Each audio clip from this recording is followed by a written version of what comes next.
Welcome to the Future of Work, broadcasting live from the Business RadioX studio inside the Mac 6 Entrepreneurial Center, where we will discuss how and where people work in entrepreneurial, nonprofit, and small business industries with your hosts, Kyle McIntosh and Al Loveland. Hi, everybody. This is Al Loveland, and welcome to Season 2 of The Future of Work. I'm here with my boss, Kyle McIntosh. Hey, Al.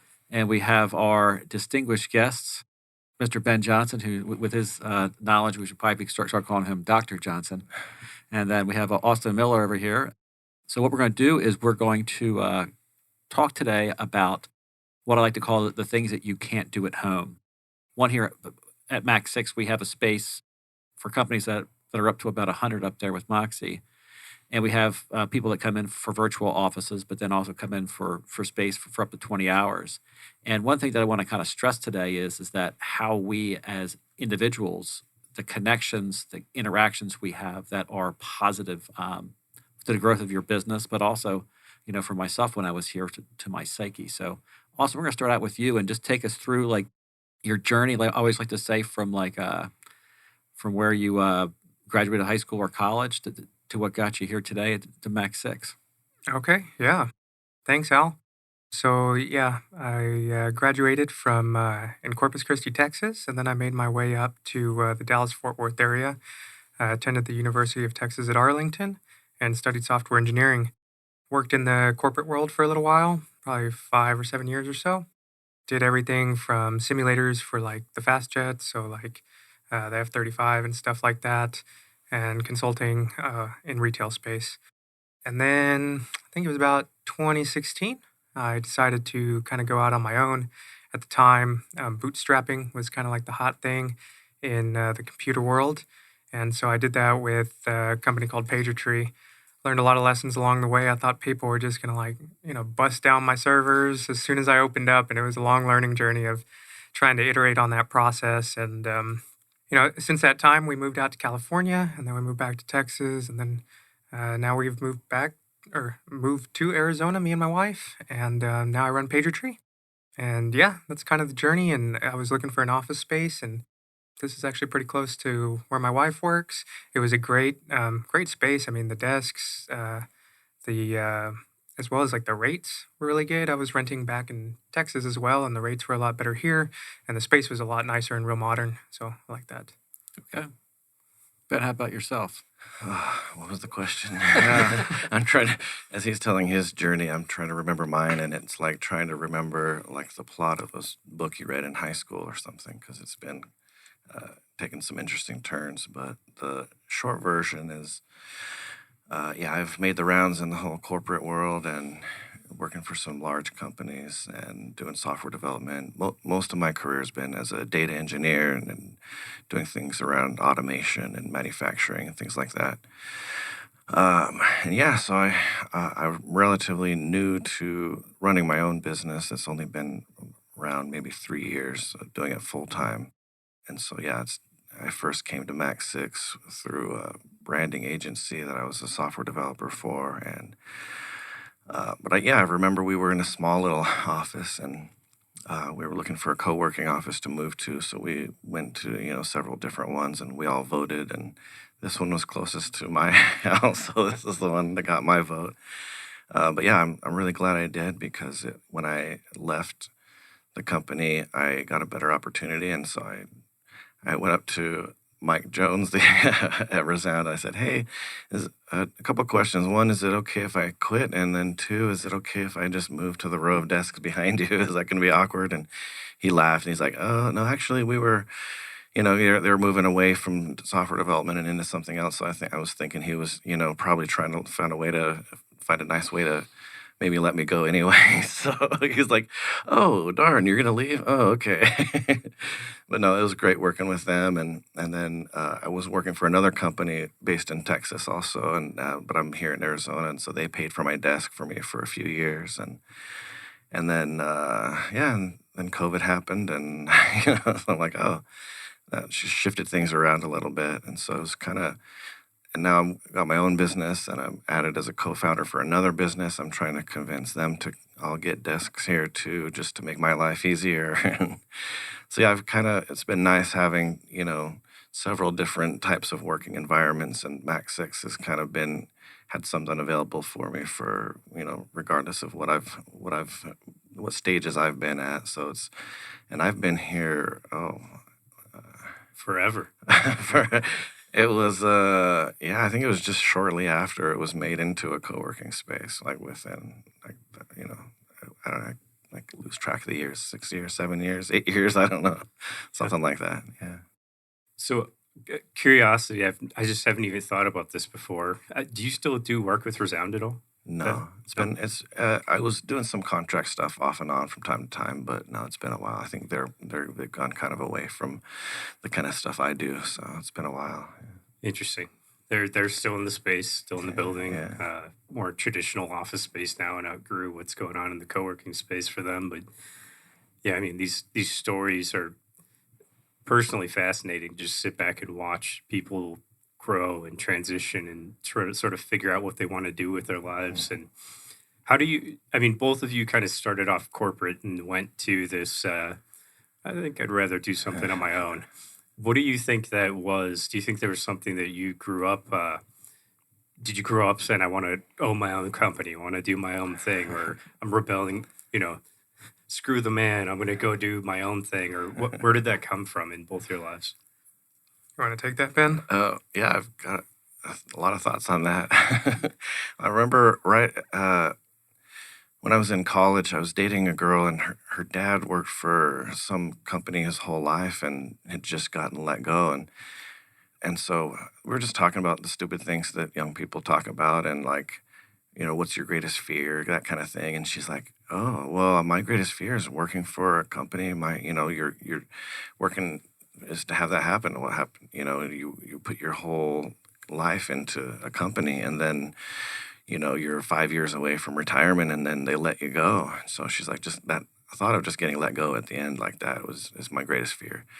And she looked at me and she's like, what's your greatest fear? And I was like, well, I was going to say scorpions, but for me, I think now my greatest fear is working for the same company for my entire career. Like, it's not the getting fired at the end part, but just the idea of just, you walk into a company and I worked for, U-Haul is one of the larger companies I worked for. And that company is a very interesting culture because it's the kind of place that you clock in, you put your hours in, and you clock out, and you just kind of don't think about the job after that. And they reward company loyalty and how long you've been there. And it's actually really great to see that kind of thing can still exist. And around once a month or every few months, maybe they have a big party where they go in, and the bigwigs in the company, they present these awards for 40 years of service, 30 years, because they've been here in Tempe since, the 60s or 70s. They've been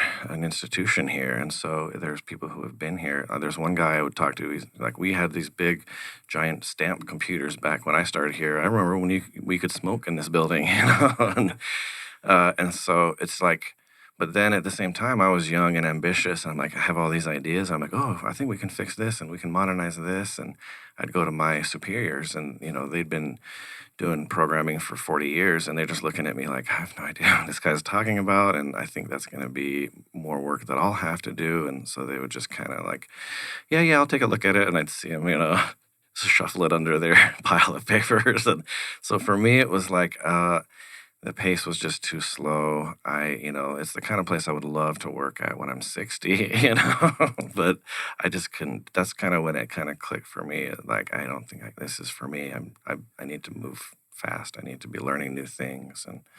And again, I don't want to give that power to a corporation to say, oh, we don't need you anymore. And then my skills are no longer sharp and I'm no longer marketable. So that's kind of when I made a conscious decision to not do that. How about you, Austin? I think it's changed over time for me. I know whenever I was a kid, this was about 12, I had an aunt and uncle, and they ran like a consulting firm over in Brussels, Belgium, and they did it for a tool that Epicor built. I'm not sure if y'all are familiar with that company, their giant software company. Anyways, they always had really nice things, and I think the allure to nice things and wealth drew me as a kid. As I got into college, I grew up, one of my parents was like really poor. My parents were divorced, and my dad was just kind of cheap on the whole. And so, the allure to that wealth. But then whenever I got into college, I was like really, really broke. And so I think that kept going. And so the allure of like some sort of financial freedom where I wasn't just keeping up with the bills. And then I worked in the corporate sector, and I think I was pretty diligent about saving at that point. But I think you start to put two and two together and you realize you're never going to make it out. You're always just going to be kind of going along if you go down that route. And entrepreneurship provided like a lot of that freedom. I think additionally, it changed in college a lot when I went through my internship and got my first job. I had a lot of skills to do things quickly, but there was a lot of red tape in the corporate world, and it frustrated me a lot. At that time, I was also training for Ironmans and, young college, learning a little bit more about yourself and your abilities. And so at that point, I had nothing to lose, had no money, just graduated college. And so makes it a lot easier when you got nothing to lose and everything to gain. So at the time, it was a lot of fun because the bootstrapping in the software space as a solo person, I mean, the tools were just coming into the space. It was so exciting because you could do it all on your own. You didn't have to have servers in your bedroom. The cloud was coming out. Man, to make that first internet dollar, that was like I'm making money fall from like the internet. So it changed over time, but that's kind of where it came from. Yeah, I think that like as I think about you, I hear your stories. For myself, I've been here since 2018, and I just one of the things I love doing here is observing the people that are in the space and kind of watching. Like I spent 15 years, not my whole career, at Chase before they let me go, and describe that. So that's never a fun feeling. But like part of what I had to do was go back and just watch things. So the one thing that I kind of see from your two experiences is that, Austin, you were always a machine. You'd sit down at your desk, I'd look over, and you wouldn't look up from your office. You would just sit there and work all day. And Ben, for a while there, you were the opposite of a machine. And you would go around and you would walk around and introduce yourself to everybody every day. Take me through your journey of being here and the interactions with people that you've had, and the relationships that you've built with people here in the space.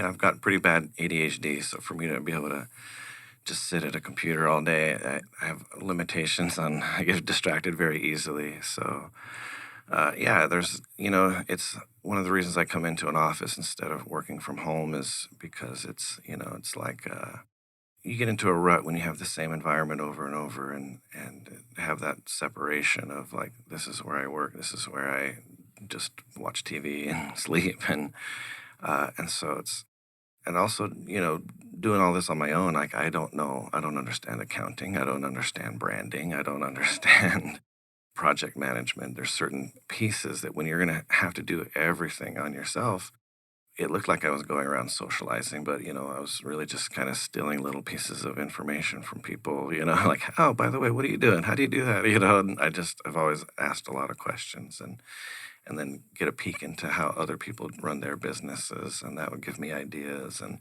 kind of just let me, when you're in a big company and you're sitting in a cubicle and your cubicle's on a floor with other people doing the same thing as you don't really expand and grow. And when you go and talk to somebody who does a social media business, you're like, oh, that's how social media works. Okay. I just was able to pick up quite a bit of useful information and just meet some really cool people. And also it's like working out in, your room with a pair of dumbbells is a very different vibe than going to a gym where there's people with rippling muscles and lifting very heavy weights. Just there's a different energy that you can kind of feed off of when you're in a place with a lot of other people working. Austin, how about yourself? It's funny what I tell people now, because at least it's funny to me. But whenever I left the corporate world, I was like, man, I never want to do the water cooler talk ever again. And somehow it's come full circle where I pay to have the water cooler talk. Yeah. But it's I think it is really good because you can surely work work for yourself at a desk at home and not get out and see anybody, and maybe you can make it work, I think you have a lot more chances at succeeding if you interact with others. Honestly, for me, it helps just to like get out of the house. Like if I work from home, which I do sometimes now, I just don't feel good if I don't get like the sunlight. And so even just that drive here, I mean, I think it helps out a lot. But I think in addition to that, and I think the most valuable things is getting to meet people who have experiences. And we can talk about this. I know I've reached out to Kyle and Scott, and just for different things regarding businesses that they might have walked through and their experience, get advice there.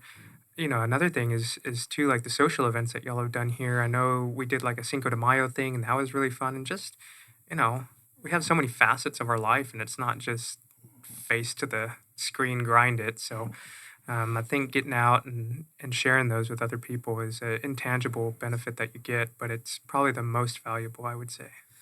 It's funny. I haven't ever thought about this before. I also started corporate and somehow made my way to a little bit more Wild West. And your point about the water cooler conversations and what's the point of these? This is so inauthentic. And now it's like that's what you crave. Right? Not that you crave the inauthentic, you crave the real conversations, the real connections. And when I left my my first and last like real big corporate experience, and I say it's because it was a culture mismatch, which is absolutely true. The other thing that happened, and this is the part I've never thought about before, was I watched this guy that I was working closely with and supporting basically hit a home run like out of the ballpark. Like, holy crap, no one's ever done that before. How did you just do that seemingly out of thin air? Like you pulled an elephant out of the hat. And everybody around me tried to like almost put him back into a cage because it wasn't something that they understood or knew. And he just quit the next day. He just quit. And I was so perplexed by it because I was like, I'm watching this culture of everybody wanting to climb a ladder, and that's what you do. And you're so focused on the ladder that you lose perspective on what this ladder is connected to and what you're actually climbing. And what he told me was he felt immediately afterwards like he was going to get complacent. And I think that's my greatest fear and what I personally crave in those water cooler, whatever connections as well, is complacency. And I'm just a simple human, like a 5-year-old kindergarten. I want my stars on the chart and how I incentivize myself. And I watch how people incentivize themselves and company incentivize things. And it's really like the difference between craving the authenticity to learn something new and push yourself versus feeling like you have to connect based on some framework that isn't really authentic to anything other than incremental growth for what this ladder stands for. I got a quick story on that. Last night I went to the Don Carlos Awards here in Tempe, and I went over to get, and of course they had free beverages, so I had to grab one. And I went over and I was talking to the person behind there. Her name was Libby, and she was the manager at the coffee shop that was next to my apartment in Chandler. And I was like, Libby, how are you? And she's like, who are you? And so, but like what had happened there when I was first starting my company out, I would go sit in coffee shops for, an hour, 2 hours, read. It was people to talk to. But to Ben's point, none of those people were going to help me with my business. None of them were going to lead me to anything. And I remember that when I moved over here to Tempe, like my story about finding the place was I was talking to a gentleman I met at a Tempe Chamber event, and he said, hey, let's meet at Mac 6. And I said, give me the address. I Googled it, and it was literally across the street. And so I walked across here, and then I went back and I joined in June of 2018. And it's like, I think that like when I was sitting at home, I was sitting there and I started to go to the library. So I just could just be around people, like what you're saying, Austin, about craving those conversations. And then after a while, I was able to find people that were able to help me with my business and help me grow personally because the people in the coffee shops weren't. Take me through some of the positive interactions that you've had, like here at Mac 6. Austin, I know you've had one that's from one of the persons that's near and dear to our hearts that sits next to me there. Take me through that interaction about something that you probably didn't expect when you first walked in here the first time. When I first moved here, we were renting a house, and me and my wife were looking to buy a house. And of course, you don't come to a co-working space to like look for your realtor. Normally, you find them online or you find them, a friend refers them to you. And it just, so happened that at Roseland here, she sits catty corner to me. And, over time, you just get to know them. And like, it wasn't guaranteed that Roseland was going to be my realtor, but like, she was nice. She was helpful. She did good work. And like, it's like, well, it's kind of nice. She's here. She can help me. And I feel like I can trust her. I mean, so, so yeah, I think that's just kind of like one of the side benefits. That goes back to the multifacets of life, right? I didn't find my next, customer here, but I found, my realtor here, and that was definitely not planned. Ben, how about yourself? Yeah, I'm really sneaky with it for myself, as I pretend to be really helpful and help people with their printer or the audiovisual equipment in the training room. But, when I look at a lot of the clients that I have, like yesterday, I was helping the veteran employment people set up for a presentation they're doing, and she brought someone in with her, and I mentioned what I do, and she's like, "Oh, I need help with that. Where's your information?" So, and there's a lot of networking groups like the alliances that meet upstairs too, and so I've got a couple clients now just from helping them out with the technology. And yeah, I've gotten, or like I said, when I'm just talking to people and, oh, what business problems are you guys having? And like, oh, I think, I just fixed that for another client. Maybe I can help you out too. And, just those conversations. Like, I don't even have my own website. I don't do any marketing of any kind. I just help people with solving small, simple problems. And then it's like, oh, you solved this problem, and they trust you to give you a bigger problem, and it just kind of builds from there. So I've had a lot of really good, just the SciTech Institute, Jeremy over there. I've gotten, some really, he sends a lot of people my way, because anytime somebody mentions AI or, automation, he's just like, oh, here's Ben's info, give him a call. So yeah, it's just like the word just kind of gets out naturally, and I prefer that kind of growth rather than just trying to force yourself or do stereotypical sales or marketing. You both said a word. It's such a key word in everything. I mean, in business, we talk about it all the time. Like, the foundation of anything is trust. Yeah. And whether it's because you have had enough experience to see that this person will literally do what they say they're going to do, regardless of circumstances, or because, hey, Rosalind sits 3 feet away from me, so if the foundation is cracking and it wasn't known, I know whose door to knock on. This ability to, I say it all the time when I'm giving tours. That's my branding company. That's my IT company. That's my tech guy. And it's interesting that whether through forced or just natural or whatever, that is the biggest outcome of being around you guys and this type of space is like, oh, these are my friends. These are my people. This is my tribe. And I know who I can talk to about someone that can get, this type of work done. To Ben's point, I don't know anything about lots of stuff, but I love learning from people and just knowing the people that love that part of life and being able to connect with that. That's the coolest part of being here every day. You want to say that? Just something funny. I was talking to my son about the word tribe, and we tried to picture this scenario of these tribal, like, white people with like grass cubicles that they've constructed and congregating around a little puddle, their version of the water cooler, and just this fictitious world where we evolved. And because it is such an unnatural thing, and so it's kind of we always think like the word tribe to me, it always has. I always think of that type of a scenario. Ben, I got a question for you. Here at Mac 6, we have entrepreneurs. You're here by yourself. Others have a couple employees. Others have a lot of employees. And you've been on every side of that, like being an employee at a Resound, when you're here by yourself, when you're working for the oil company, and now you're working by yourself. Take us through, like, the feeling of being in a community when you were on part of a team and then, by yourself and then running your own business. Yeah, so there's definitely a difference if you're, especially in a co-working space where you're just on these large desks, if your coworkers are sitting right beside you, they can just glance over at you and ask you a question, and that can be good and that can be bad. And it's, there's always a balance on it's usually somewhere in the middle that's actually the best, because it's tempting just to like talk all day, And so, yeah, it's definitely different, when your boss is able to just see what you're doing at all times. And some people don't really like that and they want to have more independence.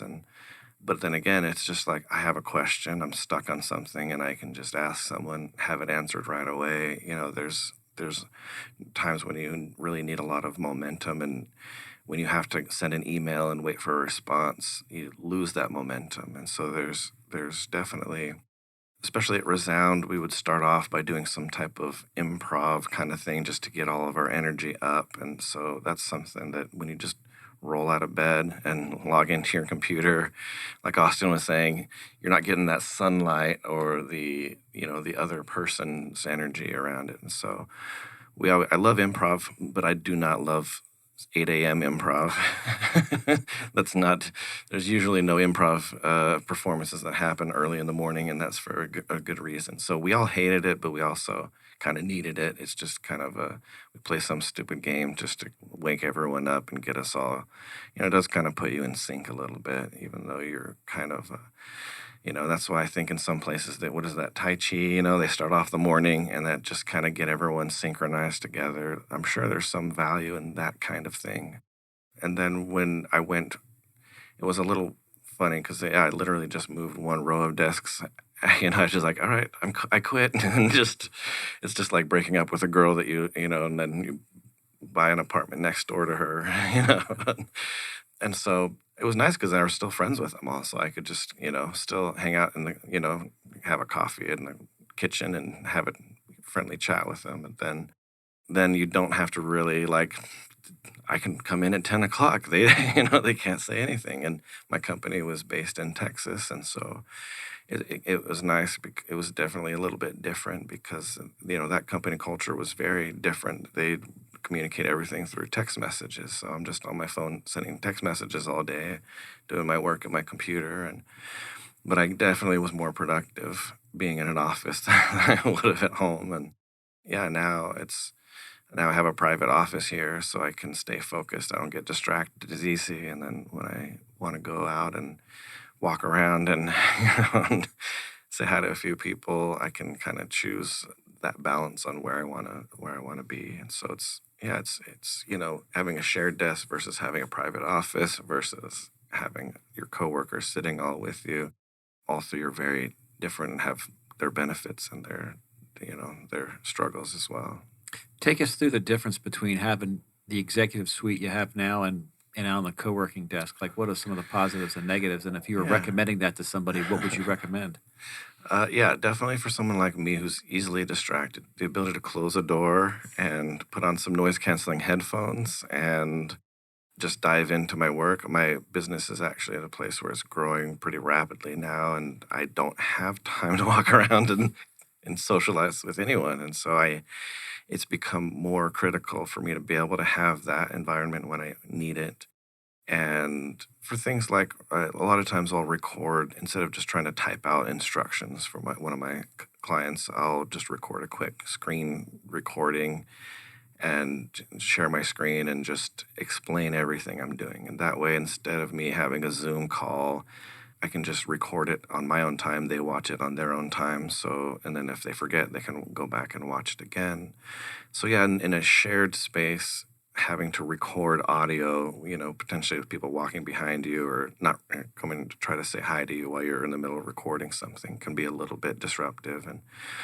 And so there's definitely some advantages, but at the same time too, it's if I'm in my own office, you guys don't know, maybe I'm playing a video game and watching Netflix in there, and also like being out here, and there's been a few times where I was watching some, just some stupid video on YouTube or something, and then Al or somebody would walk behind me like, "Oh, it looks like you're being real productive today," and you kind of sometimes need a little bit of friendly ribbing to be like, "Oh, are you like shouldn't are you caught up on all your projects? Come on, you know.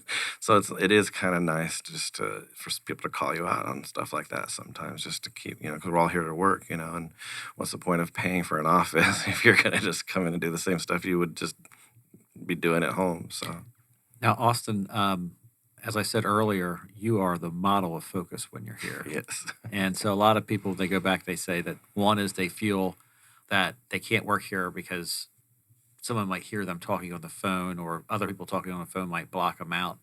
Take us through like your tools and techniques of being to effectively use the space, because I think that like you come in, it's just like you're focused, you kind of chat with somebody, but I wish everybody would kind of see you to see that it is possible. So take us through that. Well, I like to just comment that I just get this vibe of when I walk behind him that like he's in the zone. Like, and it's not like, hey, don't talk to me. Every time I try to like say hi to him, he's put his headphones down, smile, hey, how's it going? He'll have a conversation, but there's just something about him, like, he's focused. I don't want to break that. It's just this holy, like, this energy of just like bow down and stay, like, let him do his thing. I really respect that. A bunch of people call out that focus. It's both in work and other phases of my life. I don't know. It must be somehow how my brain works. I don't know, but sometimes it can be a little bit like to my detriment too, that you get so focused, because I think people like to see that you're not just like a robot. But yeah, I mean, so I do a lot of programming. I do get pretty focused. I think one of the abilities that I've really had that has allowed me to be successful is being able to zoom in and zoom out a lot. And so like the focus that you're talking about, all the way to coming out of it and saying hi. I think it might scare a couple people off, because it's like, oh, dude, he's so focused. Look at the psychopath over there. Like, but I think if you really want to get, I personally like the open desk space. I haven't tried the office, but I have no desire to try the office. Just the desks are like top notch here, and the chairs too. I think that's why I haven't wanted to move to the office spaces. But I think on top of that, like, we all have a bunch of tools in our control. We have headphones, noise canceling headphones. I mean, you can get that for $100 these days if you really need to focus. I think if you have headphones on too, most people are not going to bug you. They know you're busy. I think everybody respects that too. And then on top of that, I do like the fact that I can take a conference call or just a quick call without having to go into a booth or anything like that. But it's like a mutual respect amongst everybody that you're not just on calls all day. But it's also open enough where you can have that Zoom call if it does come about. And I guess I really do like being able to hear other people on their conference call. Not that I'm listening to them, but just hearing that like I'm like working amongst others makes you feel like you're not. I mean, you're just not at home working, in your own office, and it's not quiet. And I like that. Kind of gives you like that background noise. Can you each tell your selfish plug for both of you guys, like a little bit about what you do for your companies, for your work? What do you do for work? And sort of part of that is I know both of you are in tech, which could be so ethereal at times for people. Of what does that mean? And it's just this ever growing, like, whoa, look at all this cool stuff we can do. Do you ever step back and think about the impact you guys are having, or the things you're learning, and how you bring this sort of connectedness thing, like the important things we're talking about here, through your work to other people, as opposed to the novelty of just a sale of another tech thing that's out there? Curious about both those. I think one of the things that have been cool is like I do PagerTree, which is it's like an on-call software. Think about like how nurses go on call and they'll get paged in the middle of the night. Well, IT people do that. I cater the IT business. Engineers do that as well. And so that's what my software kind of caters to. I don't get customers in here, but one of the things that has been great, and we haven't talked about it yet, but I think, we talked about getting a lot from the space, but I think the other piece is like giving a lot into the space. And you don't necessarily think about what you're giving.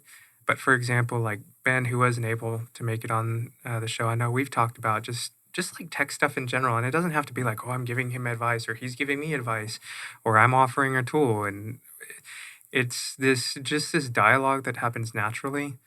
And I think that is really useful. Or like Ben's all about AI. I am actually like pessimistic about AI, but Ben knows like the ins and outs, and it's really cool to see how his mind works and how he applies it, because it's like, I wasn't thinking of that. And it's just the conversations that you're not going to have by yourself, or even if you're on Reddit and all that other stuff. I mean, these are in-person things, and you're sharing knowledge, and I guess giving and getting in some respect. I don't know if that went on the topic of like what you were asking, but Yeah, for sure. okay.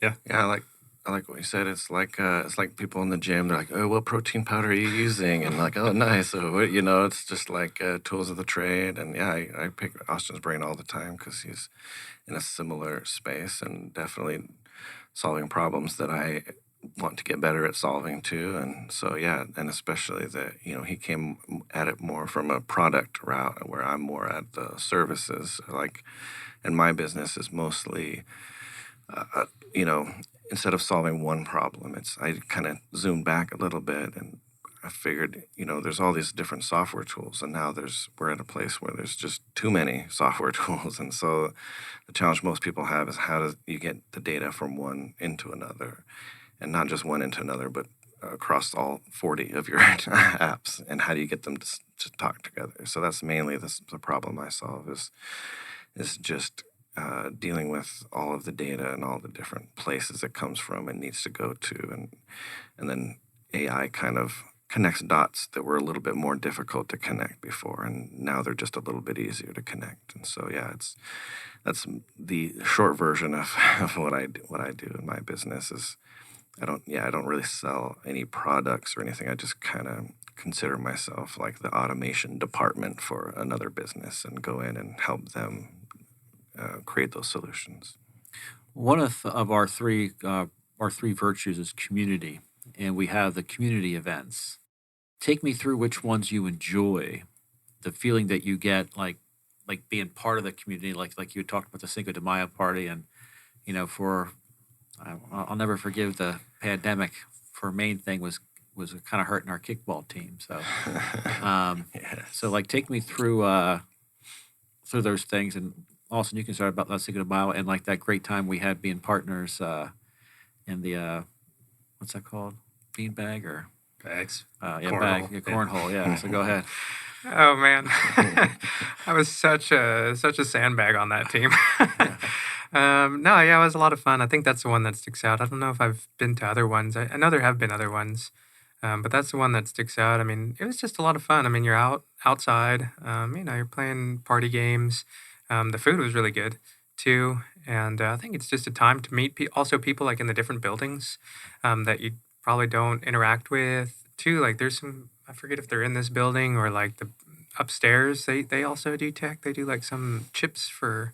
Oh yeah, Mascon. Mascot, Yeah. Yeah, so that's kind of cool because they're in tech, but they're like on the hardware side, and you don't really like get to interact with that too much, and so it's cool just to meet different people and then do it over some cornhole or whatever. And then I saw like a recent award that you're gonna do that looks pretty cool. I won't spoil it, but it looks pretty Wow. sweet. The belt has been purchased. Okay. So It's been coming a long yeah, time. it's come a long time. I've had the idea, and I finally. And a great story about the belt is one of my guilty pleasures in life is I'm a professional wrestling fan, and like to be the champ, you got to have the title belt. And so one of the things I wanted to do is have these community events where the companies compete against each other, and you kind of win a prize, but then you also get a picture taken with the championship belt. So that's going to be fun. And like back to the community is that we have our community genius Sam Pagel, who I was over there, and I was like, I cannot do this. I sat down and tried to do it a couple times, and I said, Sam, I need your help. And he sat down, and boom, it was done quickly, and it looked like 10,000 times better than what I could have done with myself. And Ben, from a socializing aspect, like the social life if we had with the kickball team, take the listeners through like that thing, but also the relationships that you build on the team there. Yeah, it's been a while now, but we joined the Tempe kickball league, and we did pretty averagely, which is a lot better than I thought we would do. And We held our own. yeah, it was fun. The mayor of Tempe was on one of the teams, and we got a trash talk with them, and it was, when I say I'm on a kickball league, people would look at me weird, and I would be like, okay, it's more like a drinking league where there's some kickball involved. But no, it wasn't really about playing the sport. It was more just when you're working for a big company, that's one of the nice things is there is this company culture.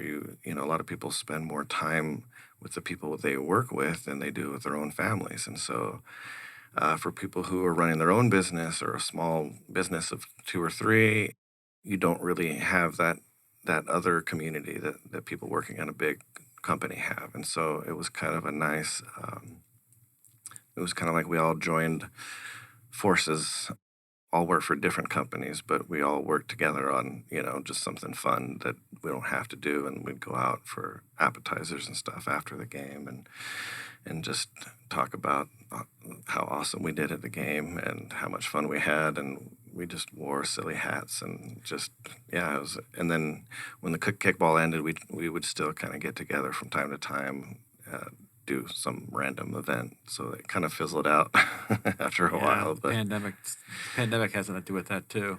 Yeah, but it was definitely a lot of fun.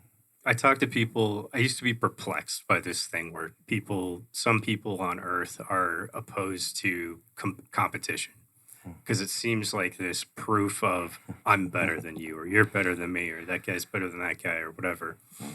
And it's interesting, like dynamic, as I've seen both corporate and otherwise, where you're literally in competition with other people for the same set of resources.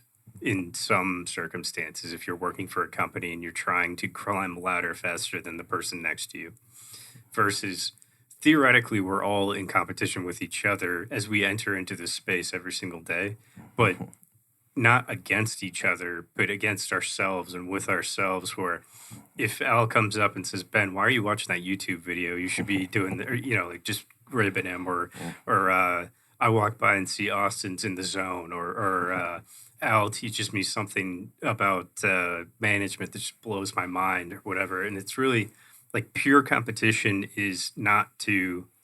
It is to define a winner and a loser in a circumstance that's at this time, only so that both can become better.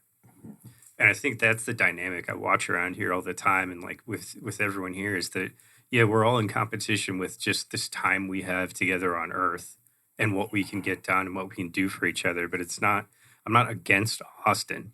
Austin's not against me. Austin's not against Ben. We're all sort of on the same team, whether it's literally a kickball team or against the mayor and giving him a hard time about, hey, fix the potholes. How do you like that home run? But it's something that's pretty special. I see all the time here is that it's taken in a way that's like to build each other. I want to beat other people. I love getting beat.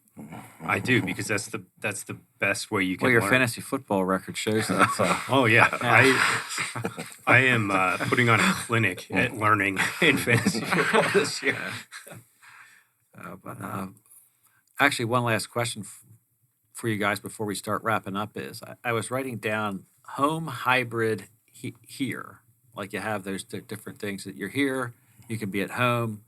We have this hybrid working world. Take us through like that flow of like, hey, I might work from home. That's one of the things I'm a little bit sad with since I started here at Mac 6 in June, was that, it's that flexibility of saying, I'm going to roll in at noon today. I'm going to eat lunch at home, then I'm going to come in, or like what you said, I'm going to show up at 10 o'clock and not have to worry about it. How do you kind of balance that stuff between like going into the office and does that really kind of help, like kind of having that flexibility?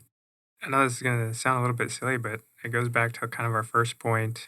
The way I would come in was actually with my wife. We'd carpool. And so she works right across the street in another business park. And getting that sunshine, I think getting those 15 minutes carpooling together is good. And so I really enjoyed that. But, I normally will come in based on that schedule.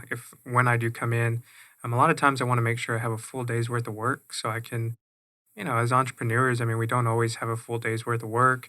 But when we do, we get down and cracking the business. At least I do. And I like to kind of batch my work a little bit in that aspect. I don't want to do 2 hours of work and then just sit around for a while. Like, got house projects and other stuff I can do. So that's kind of my decision. Sometimes it's purely from a social perspective, though. Like, sometimes I don't have too much work. I can make up a little bit of work to do. But it's just like come in and, go have lunch or whatever it is. There's other things to do besides just, yeah. Okay. How about you, Ben? Yeah, I think, balance is something I've been thinking about a lot lately. And, I think one version of it is where you just kind of try to stay in the middle.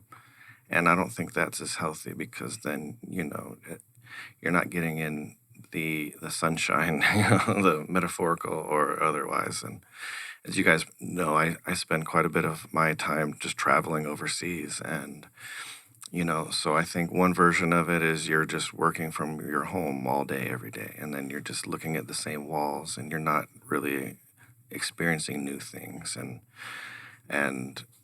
and then there's coming into a place like this, and then you're around other people doing similar things to you.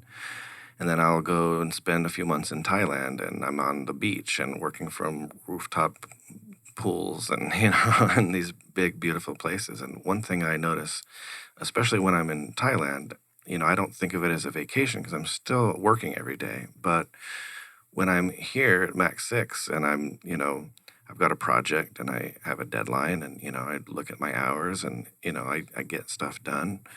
When I'm at home, I feel like the progress goes a little slower because there's not, okay, I'm leaving at 6, and then when I'm in some beautiful remote destination, I'm like, okay, there's a beach right outside. I have to get this project done or else I can't go out there and enjoy it. And so all three of them, I'm able to get work done, but I'm able to do it at a much faster pace when I'm near something really beautiful. And so it's like I'm like, okay, and I blast through my work a lot faster. And so if I were to stay there all the time, eventually that would become my new walls, like in my apartment. And so for me, it's just kind of reaching a rhythm of where I'm just kind of constantly, not like I'm trying to run away from anything or trying to the whole grass is greener on the other side kind of thing. But for me, it's more just about reaching a rhythm of different experiences at a kind of a regular pace.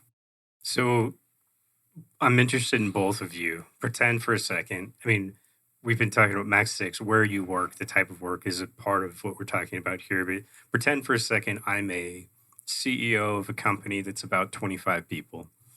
And I come to you guys, just water cooler conversation over a coffee, over a beer, whatever, and say, this whole pandemic has just been crazy and everybody wants to work from home. And I feel like I'm losing control of my company and I just don't know what to do. I need to figure out how to get back to where we were, to get back to where I understand how we can grow this company and our people. Do you guys have any suggestions for what I think about for my company, my workforce? Like, what would you guys say to me? You want to take that first, Ben? So how do you is he wanting to get back to something that existed before or fix something that's broken? I feel like I have to because that's what I know. Okay. And so I have to get everyone back in the office, right? Because I know that before. I know that that's something I can control. I know that's something that I at least have quantitative evidence from years past of what that experience was like. Is that where I should go? Or, I mean, both of you guys seem like you're having different types of experiences and seeing success.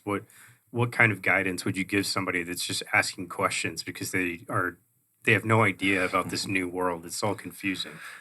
Yeah, I think it's not really a question of working from home or not working from home. It's a question of enriching the interactions that you're having, and so that can be done both. But everyone's different. Some people commute would be an hour each way, and that's taking 2 hours away from their productivity every day. And then it's the thought of that lost 2 hours that can be even more stressful. And so if working from home is the option, how do you how do you actually make sure that you're having engaging and valuable interactions remotely? And then so I don't think there's a one size fits all answer for all of that, but it's really just a two-way conversation with the leadership and the employees and just saying, okay, instead of just having a meeting for a meeting's sake, let's make sure we're actually having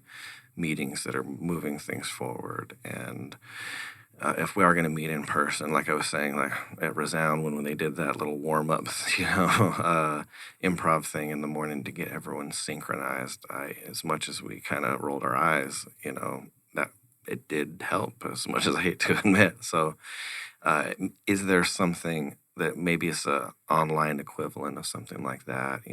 I think those are the things that I've at the different places and teams I've worked with that seem to have improved that.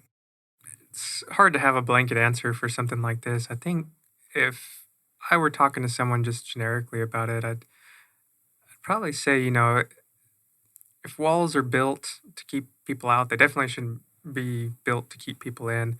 I'd ask other questions like, how can you incentivize people to come in? What are they liking? Are they enjoying working together? Are they not enjoying working together? How can we change that?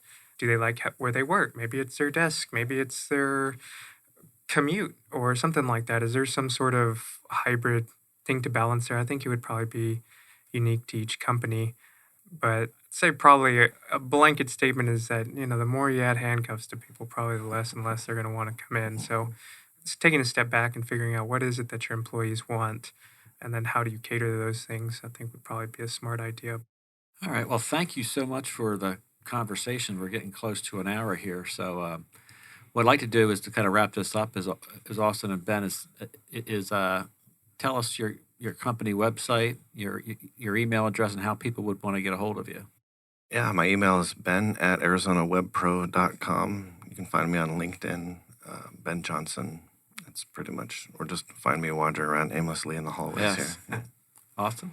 Yeah, so my company is called Pager Tree. You can find it at pagertree.com. You can get a hold of me if you sign up for a free trial. You'll get an automated email from me.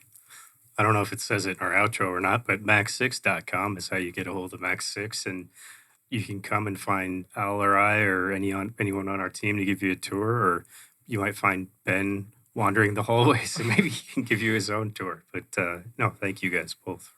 I appreciate your time thank today you. and your insights and stuff like that. And thanks everybody that made it through the hour here, The Future of Work, where we talk about topics that are about the future of the workforce, what you're doing, and where you're doing it. Thank you. You've been listening to The Future of Work with Kyle McIntosh and Al Loveland. The business world is changing around us. Why not thrive in an environment of flexibility, growth, and community?